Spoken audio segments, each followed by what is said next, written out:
დღეს ძალიან ბედნიერი ვარ. ამავდროულად ძალიან ვრევა. ძალიან ბევრი მაქვს სათქმელი ლია ყიფშიძეზე. რა თქმა უნდა საქებარი, სიტყვებიც ბევრი მაქვს და ულეველადაც რომ ვთქვათ. ძალიან მიყვარს. ამიტომ რომ მოვყვე მასზე საუბარს, ალბათ შორს წამოთ და დავიწყებ პირდაპირ ლექსებით. მე ის ძალიან მიყვარს.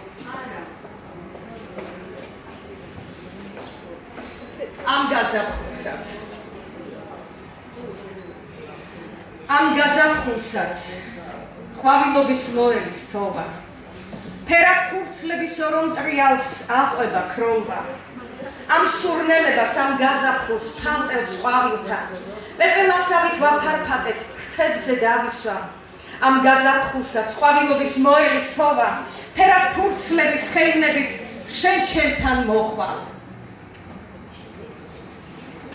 ბათუმს უხდება წვიმა.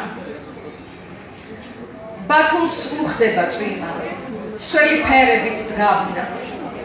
დუჟმორეული ზღვიდან გამოქცეული ტალღა. პალმის წამწამთა თქეში. კიპაროსების სველი. დაწუწულ ყვავილების სურნელოვანი ტევრი. ბათუმს უხდება წვიმა. წვიმის და ქარის აჭრა.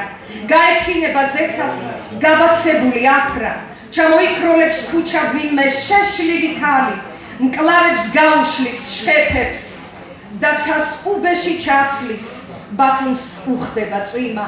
ნიაღვარების მარში ვიღაცა აივანზე მერე მოლბერცაც გაშლის, წვიმის მხატვარი ფერად ქალაქს დახატავს სხვაგვარს, რადგან აქ ერთი წვიმა მეორე წვიმას არ გავს.